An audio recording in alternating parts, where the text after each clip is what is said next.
Welcome. BBL Sports, episode 41. The Big Boys League. Rebelette Ty back again. We're going to talk a little Lions, talk a little NFL playoff picture.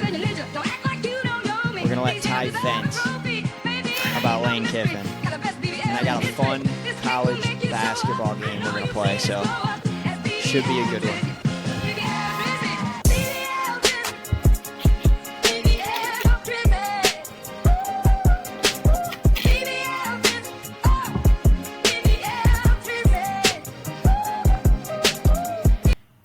All right, good evening, sir. Welcome in. Rebelette Ty, back-to-back episodes. We are going to try to get through the Lions stuff pretty quick. We got to talk a little bit of Lions. If you guys missed it, we did a live stream the other night to break down Lions-Eagles. Some technical difficulties on my end. It did not go well. But if you were there, you got a little bit of our breakdown. We're going to spend 60 seconds breaking down the Lions-Eagles game, what went wrong. I'm going to go super quick on my end, and then we're going to get right into the preview of the Giants game. So real quick, I'm just going to give my 30-second thoughts. Obviously disappointed. The offensive line is a problem. Got to get that fixed. But what I was saying on that live stream, and I want to say here, still a lot of positives to pull from that game. And the positives that I pull from that game is the Lions have a somewhat dominant defense. The Lions have a, dare I say, elite defense in the NFL. Top 5 in most statistical categories. Defense showed out. Offense played great on first and second down. Couldn't get it done on third and fourth. The Lions go for almost 6 yards of play. They hold the Eagles to about 4 yards of play, but just couldn't get it done. And that kind of segues into our conversation here about the Giants. But real quick, Rebelette, quick 30-second breakdown, thoughts leaving that Sunday night game in Philly. Yeah. First things first, like you said, offensive line sucks. Thankfully, I think we have enough talent to figure something out. We have enough talent outside of that to get the ball out quick to one of 4 players that can make a play. That can be fixed. It sucks, but that can be fixed. We aren't one-dimensional in that sense. Great defensive game. Great. We saw that we can compete with the best teams in the league solely with defense, which is great because our offense is never the problem. It's not going to be the problem. But if it is, we know that we can hold teams to, not many points and stay in the game the whole time. So that's almost worst case scenario that game was, and we're still kind of in it, still a chance to win. The PI was terrible. We should have had the ball to go to overtime, which is fine for how bad we played. So overall, not bad at all. I mean, it sucked. We aren't great, but if that's our worst case scenario, on any given day we can beat anyone, and it's good to see defense shows up knowing we have such great offense. Agreed. And I think maybe this is me just trying to cope as a Lions fan, but what I keep trying to tell myself here is one of the worries that we talked about on the podcast last year, and one of the worries we had at this point last year, were the Lions were rolling at this point last year. They were playing flawless football. And this was, at this point in the season last year, they were starting to get decimated with injuries, not fully decimated. Yep. But we talked about on the podcast is, are they peaking a little too early? Yeah. And that's where I hold maybe a little bit of optimism, because to your point, there's ways to fix the offense. And then there's a lot of dudes coming back on the defensive side of the ball. I mean, what Calvin Shepard is doing and coordinating the defense is extremely impressive, because he's doing it with a legion of whom. Terrion's not playing. We get DJ Reed back probably on Thanksgiving, maybe this weekend. Kirby, probably going to see him on Thanksgiving. We get Marcus Davenport back. Rodrigo is back this week. I mean, they've got dudes coming back on defense. So that defense should be actually trending up. And I agree with you. I think the offense can be fixable. A name I want to throw out to the listeners to watch: Miles Frazier. Miles Frazier could be the savior that we're looking for in Detroit. He was a 4th-round pick. He's been injured He got injured early in camp. He's been out for the entire season. He's been full practice all week this week. He's not going to suit up and play.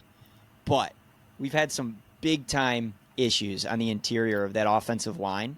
Miles Frazier is a big athletic dude. And, again, I'm not saying he's going to be the savior, but I would keep an eye on him potentially getting some play here in the next couple weeks.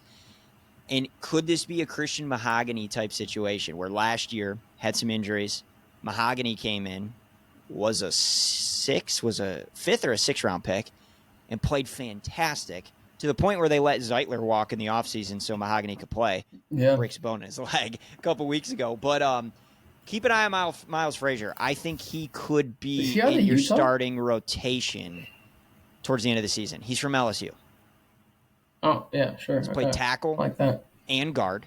But he played. He was very, very dominant guard in the SEC. He's played a lot of football too. I think he played all 4 years in college. So keep an eye there on Miles Frazier. But let's just hop right into it. Let's talk Giants. Let's go. All right, we're gonna do this a little different. Instead of just previewing the game, X factors, like the things that we normally do, I'm gonna start with a thought that I have, and I want to ask a question. Am I okay in thinking this? Sure. This is a prove it game for the Lions. I think the rest of the season hinges on how they perform, how they look in this game on Sunday. And I have it broken down into 3 categories. The Lions go out and win big this weekend. Cover the spread, which is sitting at 10.5. We're good. We're good. I'm not panicking. I'm not worried. I'm feeling good. Lions are going to win the North. I feel confident in saying that. Yep. The Lions squeak it out, but win. We got problems. We've got problems. If the Lions lose, full on panic. Yeah. Full on panic. Am I right in thinking that both this is a prove it game and those 3 scenarios I laid out? I think to a degree. I think it's interesting now looking at this team the past 2 years. After a loss, we have covered every single time. So to say, I think you're right on the right path with all of those. This team without Dart, I mean, let alone Scalaboo and Malik Neighbors, if this team had Dart and we don't cover, it's whatever. I don't really care. That kid's gritty. That team plays well. They have good defense. Without Dart, yes, you go cover.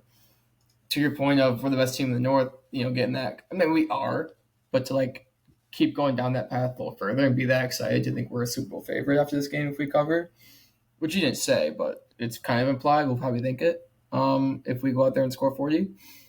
I don't know about that. I think it's pretty much clockwork now that we go out and we play well. We'll be in by 20. We'll cover.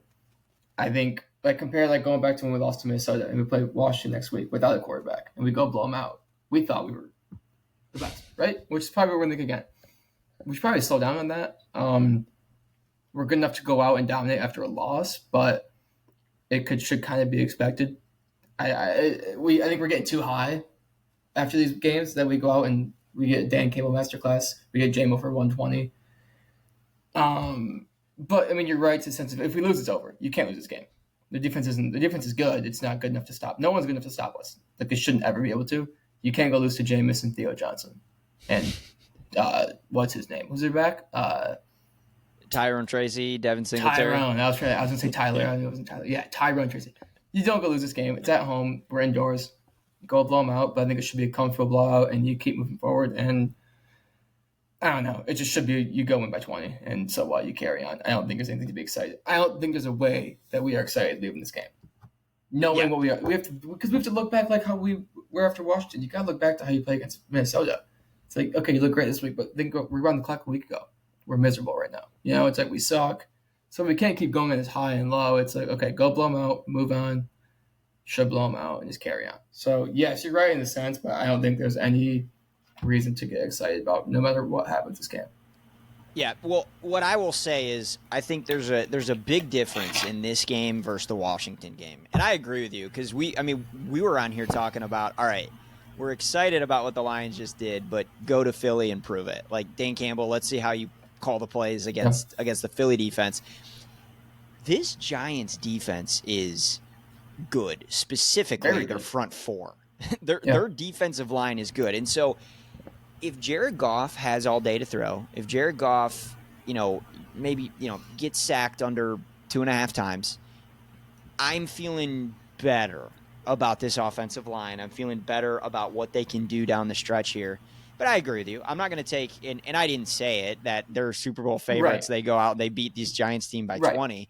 I expect them to win, but I'm going to be really curious to see, because this is not, this is a I shouldn't say elite, but this is a very good defensive line. So this is another big test for the offensive line, and that's going to be what I'm watching is, can you get the run game going? Can you protect Jared Goff? That'll be the most important thing to me, because to your point, Jared Goff's protected.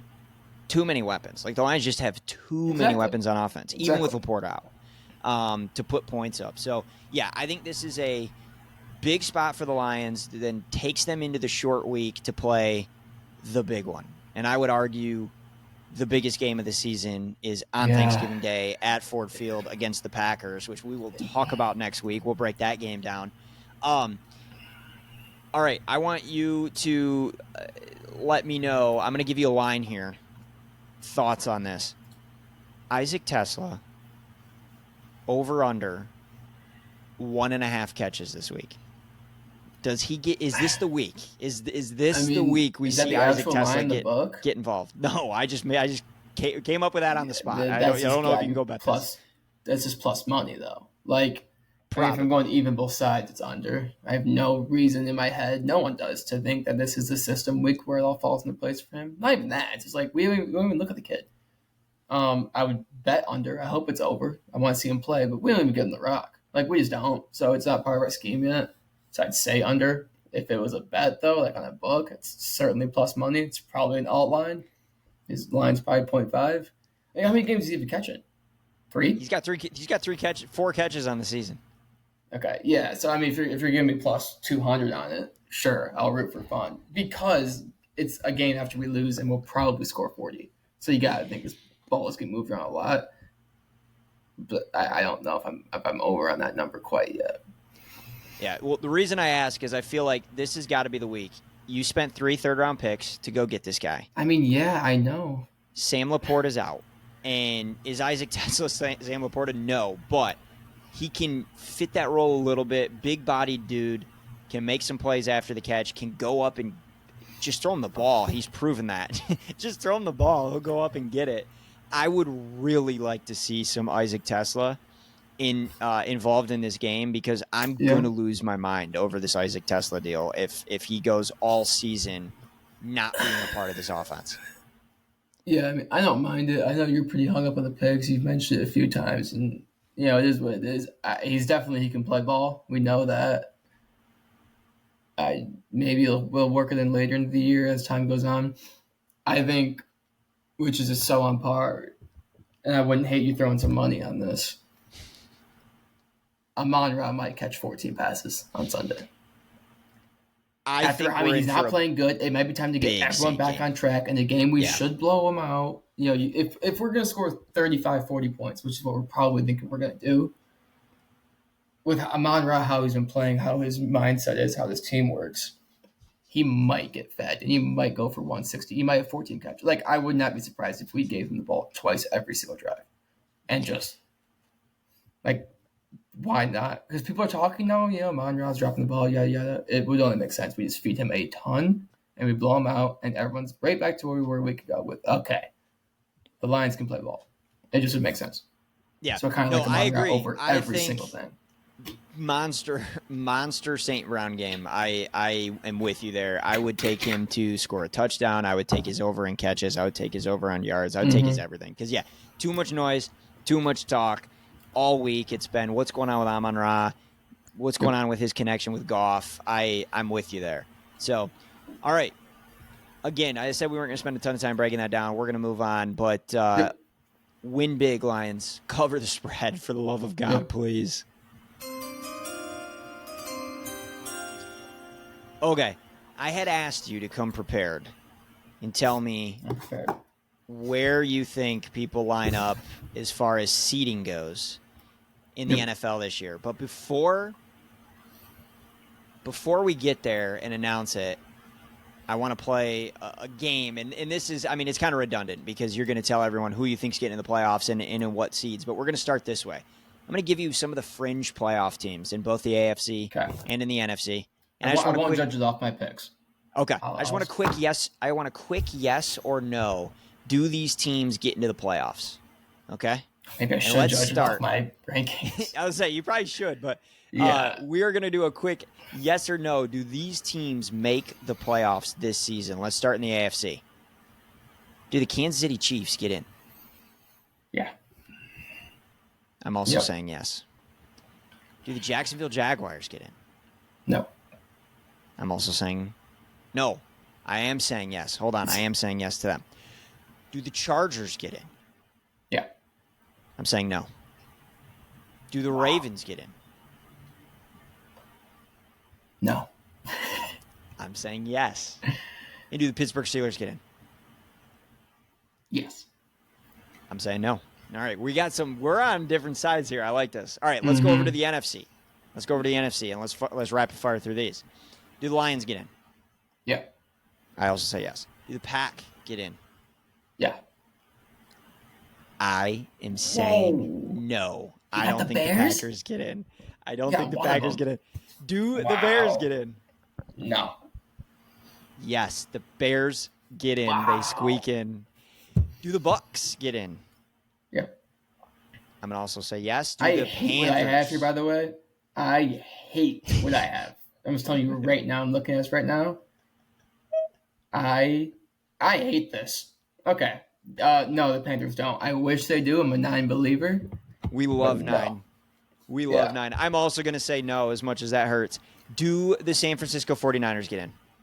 Yeah. I'm saying yes as well. I am also saying yes to the San Francisco 49ers. So, all right, you take us through 1 through 7 seed in the AFC. Let's start in the AFC. Who are your 1 through 7 seeds in the AFC?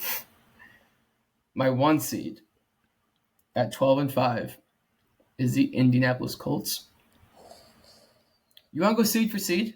Yeah, let's go seed for seed. Let's go seed for seed. Who's your 1? I have the Indianapolis Colts at 12-5. Call me crazy. At 13-4, it's the Buffalo Bills. Oh my God! They get hot down the stretch. 1 seed Buffalo Bills. Mine's bad on both sides. You got it too. At the 2 seed, also at 12-5, which I don't know how I clicked through the schedule and got here, but I have the Kansas City Chiefs at 12, which I don't know how they snuck by. All right, there's a pathway there, and the pathway there is they can't lose another game the rest of the season. My 2 seed at 12-5 is the Denver Broncos, the team that will win the AFC West. I'm going Denver Broncos as my 2 seed. Who's your 3? At 3rd seed at also 12-5 is the New England Patriots. Okay, all right. My 3 seed at 11-6, the Baltimore Ravens. You got a lot of losing going on. They come back. They win the AFC North. Lamar finds a way to do it. Yeah. It's the Baltimore Ravens. Okay. 4 seed. 10-7 is the Pittsburgh Steelers. Wow. Yeah. Wow. My 4 seed. And it starts this week in Chicago. They win. I would love that. I mean, gosh, we would love that. So, because I hope I'm wrong on some of my picks here. My 4 seed is your 1 seed, and it's the 11-6 Indianapolis Colts. Okay. All right, let's get into the wild card. Give me your 5, 6, 7 at once. Your wild card teams. My 5 is also 12-5, by the way. I have 4 teams at 12-5. Is the Buffalo Bills at 12-5 and the 5 seed. The 6 seed, 11-5. I must have missed a game. God, I suck at this. How are they 11-5? I got the double bye week Denver Broncos, apparently. Dang it. Oh my God! That's bad. That's bad podcasting on me. I must have misclicked somewhere. And then 7, I have the Los Angeles Chargers. Okay. Chargers get in. All right, here are my wildcard teams out of the AFC. At the 5 seed, the 12-5 New England Patriots. In the 6 seed, finishing 11-6. This makes me want to throw up. The Jacksonville Jaguars. Dude, that's Look at their all schedule. right. Look at their schedule down the stretch. And the last team in the AFC at 11-6, they don't get the 6th seed because they lost the head-to-head. It's the Kansas City Chiefs. They squeak in. They squeak by. All right. That's on me for leaving the Broncos out of the game there.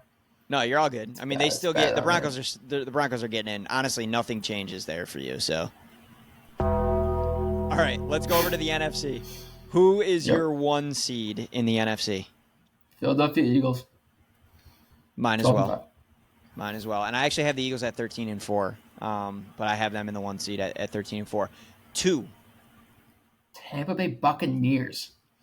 I think they kind of get Bucky's back. They'll get back on the horse. I like that. I've got They've a been future shaky. on They're good. They got Baker. shaky. Bucky's back. Without Bucky, they're one-dimensional. Bucky will come back. I think they'll start playing some ball again. All right, I like that. I have the 2 seed also at 13-4. The winner of the NFC West, the Los Angeles Rams. 3 seed. 12-5, San Francisco 49ers.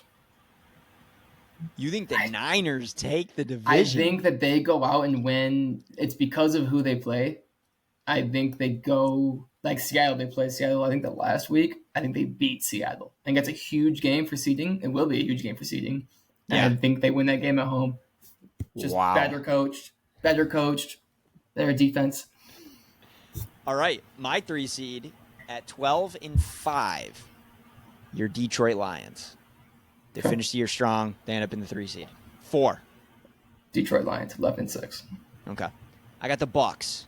I got the Bucks at 11-6, finishing at the 4 seed. All right, give us 5, 6, 7. Your wild card teams out of the NFC. My 5 seed, because of big broadcasting companies, we have the Los Angeles Rams coming back into Detroit. Yep. Do it again. And then my 6 seed, same record, Seattle Seahawks. Again, they play each other. All those teams play each other. They just run into each other, and it gets weird fast. And then my 7 seed at 10-6-1 is the Green Bay Packers. Okay.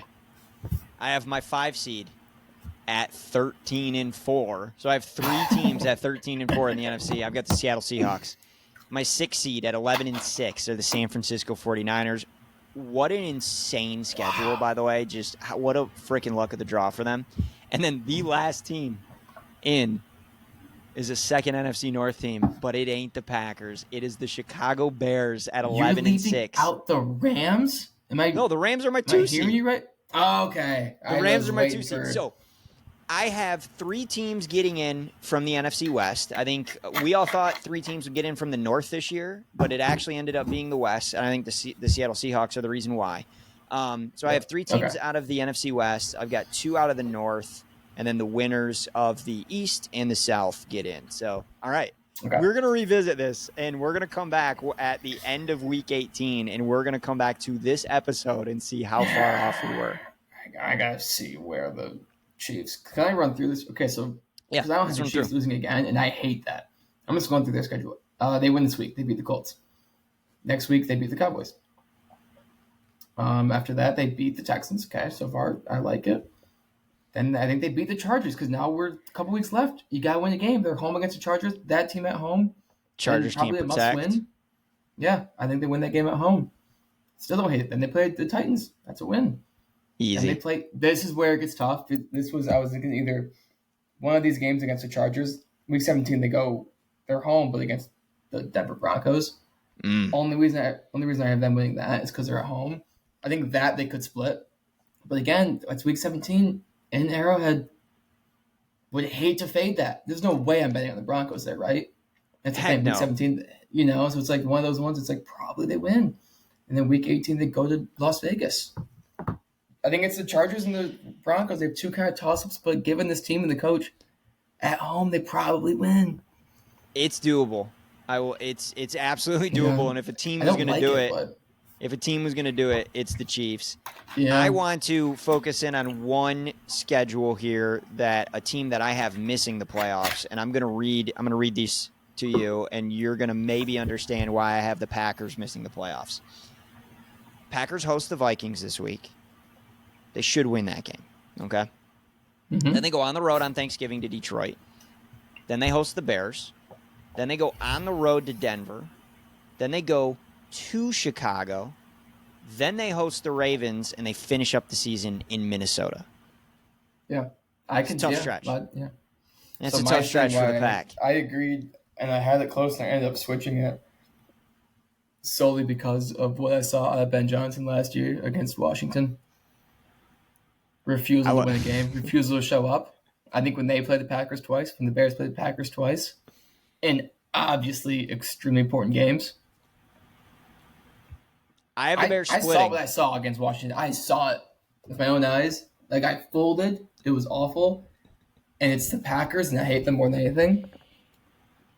But maybe Roma Dunze can complete a pass that J-Mo couldn't.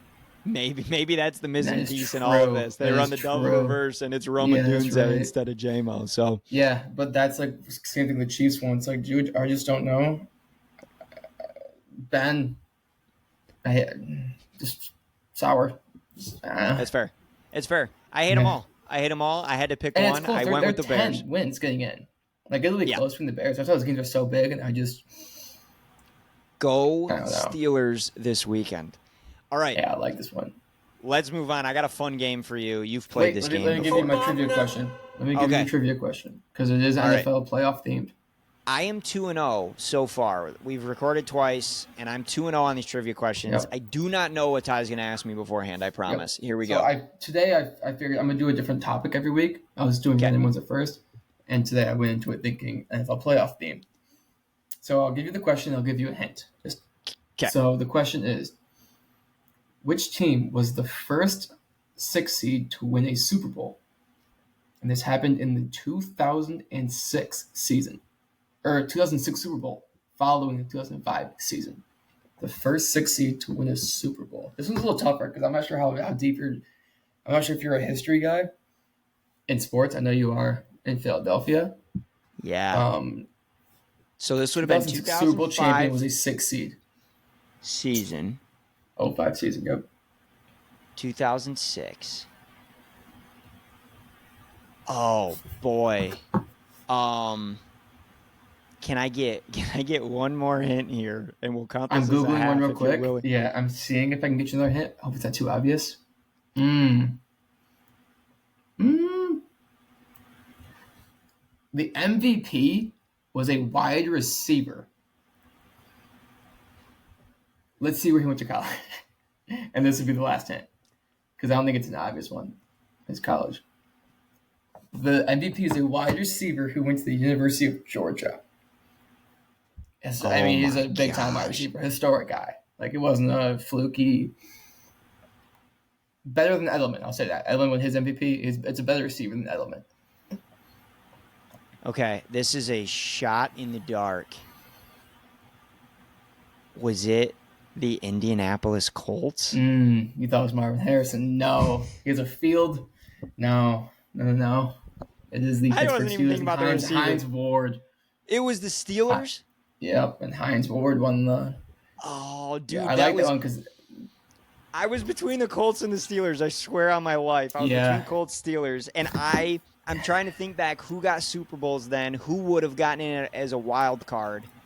And I'm like, okay, the Patriots won their division every year. It wasn't going to be them. And I was like, it's got to be the Steelers or I should have told you what division Colts. That would have probably helped. But that would have been too much of a giveaway. I would have gotten it. All right, I go to 2-1 on trivia. That's okay. That's a tough one. That's a tough one. I know. Are you a history guy?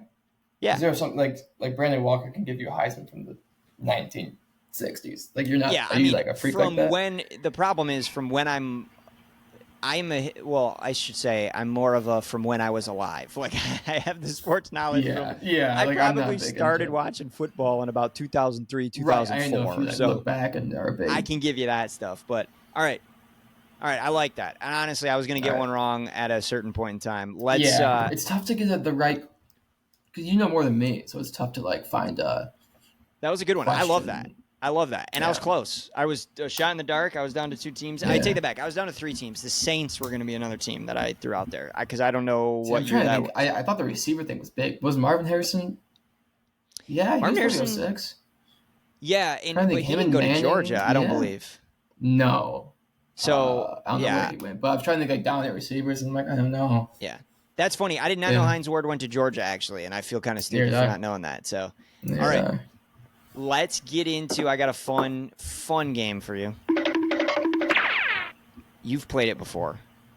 It's college basketball season. We got to do it. It's our favorite. Are they real? Yeah, I knew it. Is this a real person? Yep. So I am going to give you a name, and you're going to have to tell me, put the phone away.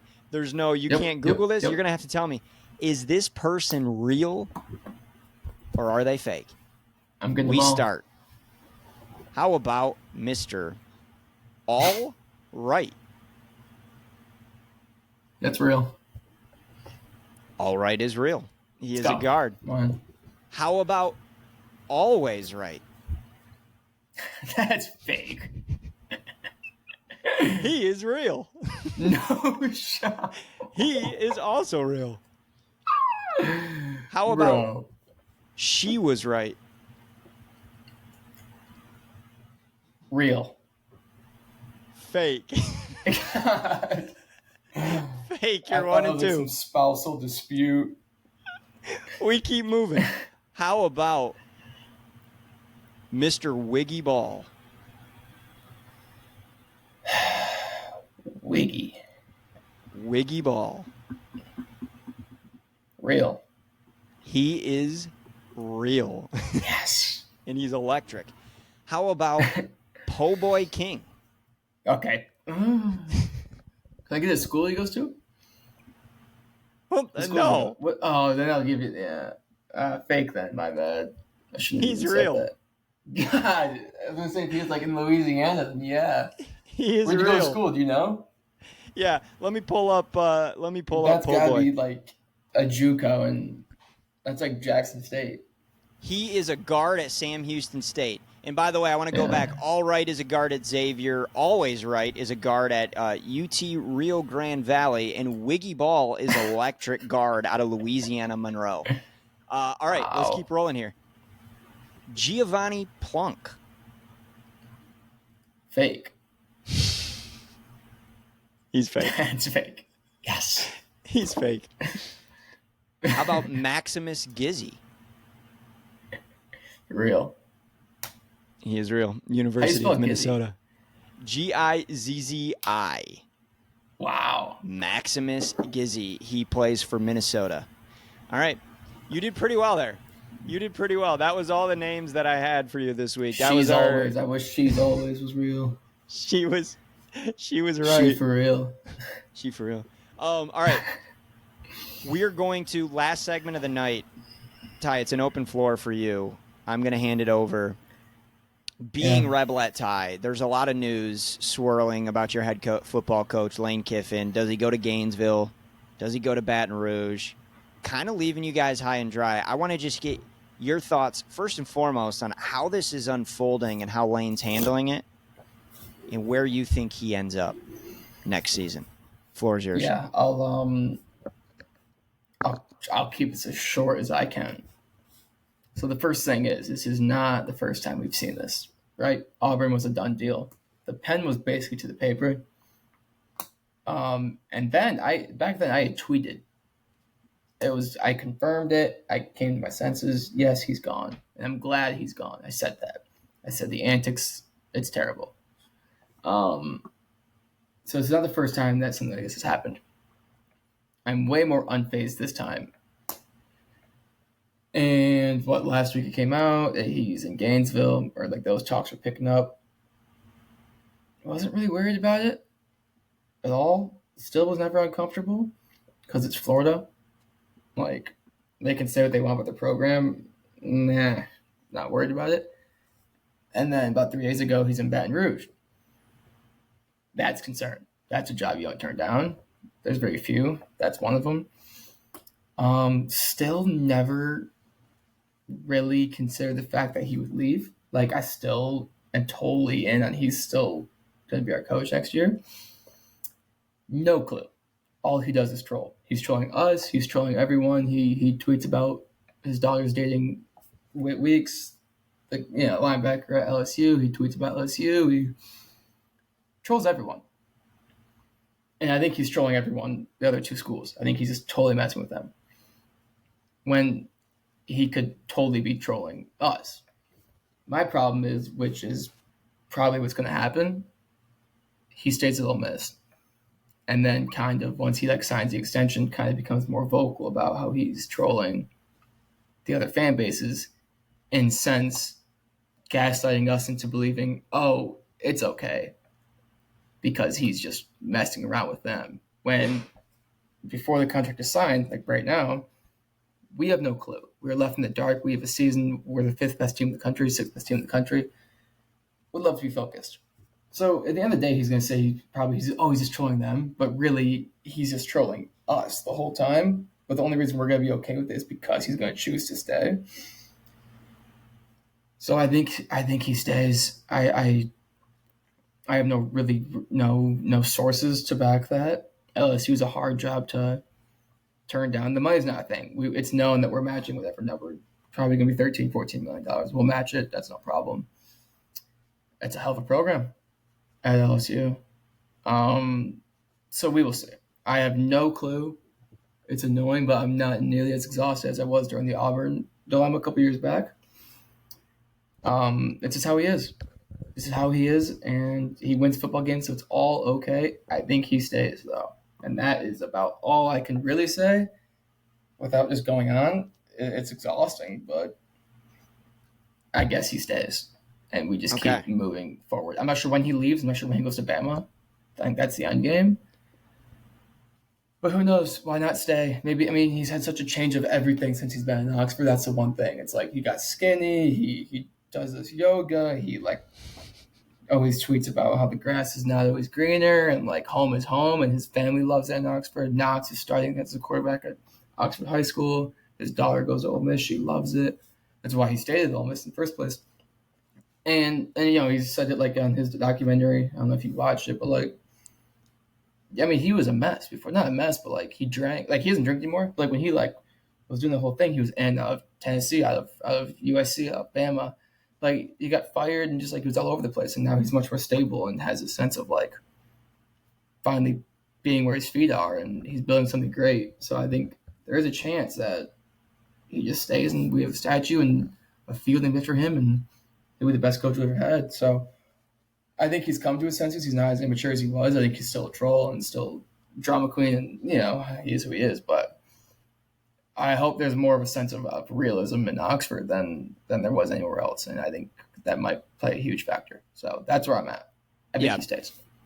All right, and I agree with you. I've said this from the jump. I don't understand. I'm obviously not Lane Kiffin. He'll make the decision he wants to make, but in today's day and age of college football, I don't think LSU and Florida are that much more attractive of a job than Ole Miss is, and we've talked about this before. Dude, you're making the playoffs this year. You're probably hosting a home playoff game. There's a shot you're in the SEC championship game. You're going to have a chance at a national championship here. You win 9-10 games a season in Oxford, and they're going to build you a statue. You win 9-10 games a season in LSU, you get 3 seasons, and then you're out. And that's, to your point, grass isn't always greener. Lane says that. I agree with you. I think there's one job, if you're Lane Kiffin, that you leave Ole Miss for, and that's Alabama. And that job's not open. Which is why he loves that place. They had a chance to hire him 2 years ago, and they didn't. They went with Kalen DeBoer. So I agree with you. You already heard my idea, though. I said he might. Does he go to the NFL and coach Jackson Dart? They haven't even started. When does NFL? Do they not interview in season?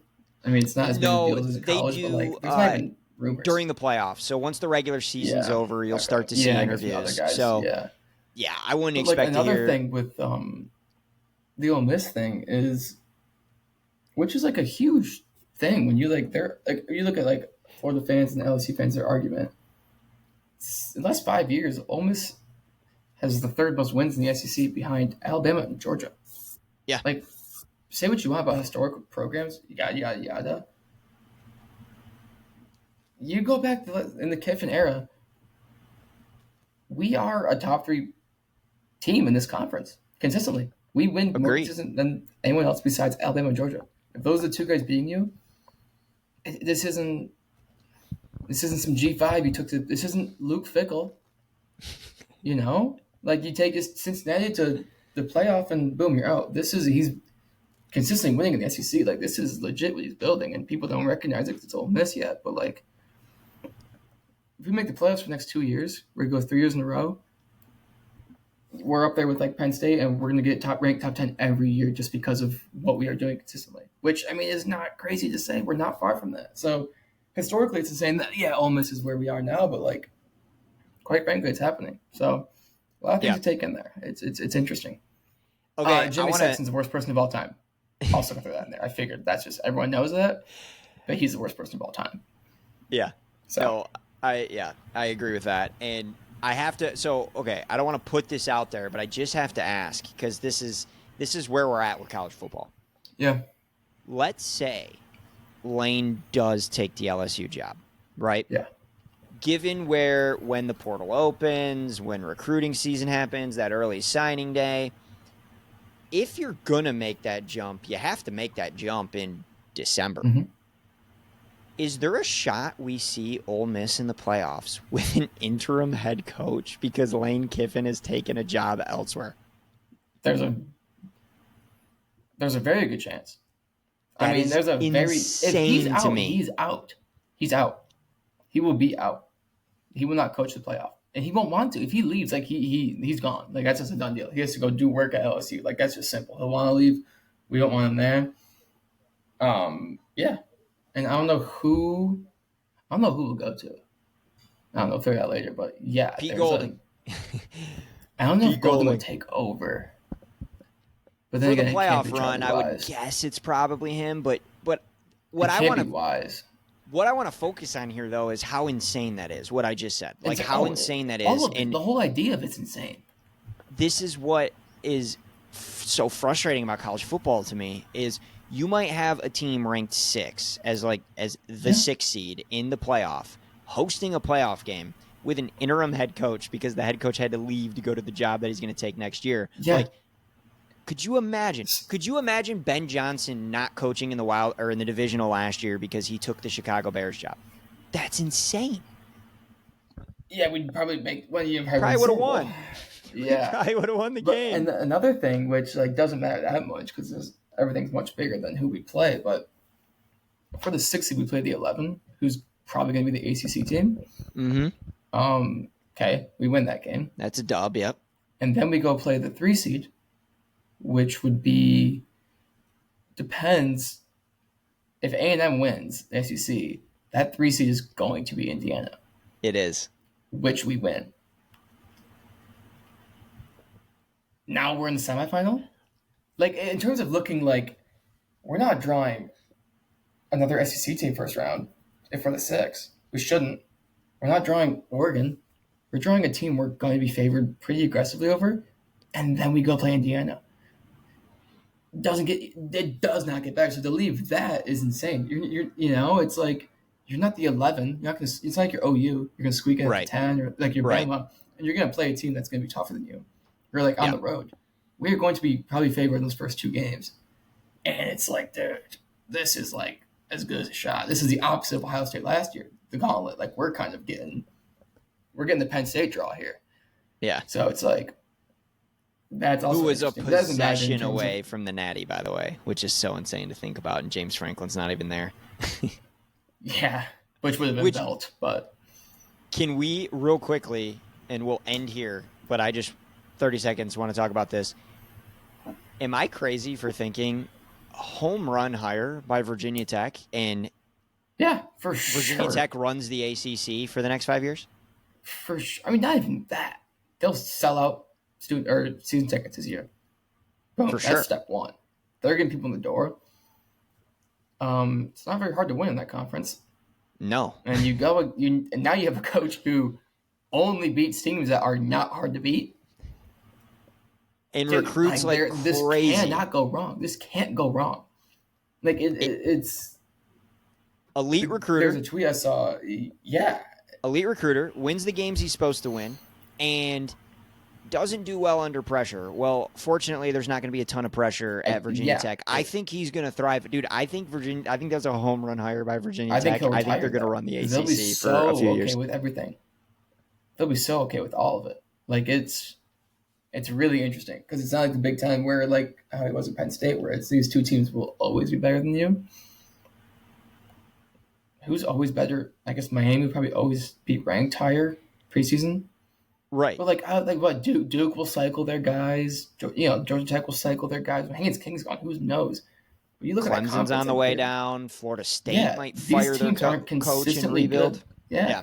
They're going to be cycling out teams that are two, three teams that compete with them or are better than them. But they'll always be that third. They'll always be Penn State. They'll always probably be the third team or better. Yeah. And it'll always be a different team. It'll be interesting. So it's like, I don't know how you go wrong at Virginia Tech. It's gonna be pretty bad. But it's a great hire. Yeah. Which is funny because like he was not going anywhere better. Like he wasn't going to. Which Arkansas is probably the only one he would go to. But he wasn't going to get picked up by Florida. He'd go somewhere easier. But like it's like a perfect fit for someone easier. Like it's a guy who can kind of win games that you should win. Yeah. So it's interesting. Very, very interesting. And good for them. Great for them. I like it. Yeah, shout out to the Hokies. I like it. And I think college football is more fun when the Hokies are good. Sure. So, all right. We're going to end it here. Thank you all for listening. Episode 41, BBL Sports, with me and Rebelette Ty. Go Lions. Cover the spread. When you see us next, hopefully we're breaking down like a 42-17 Lions victory, and we're going to preview the Packers game. But get ready. The next time we talk, it's all business. Yep. Got to preview that Packers game. Showdown of the year on Thanksgiving. But let's get through the Giants first. Thanks for listening. Yep. We will see you all soon. Thanks, man. Love you all.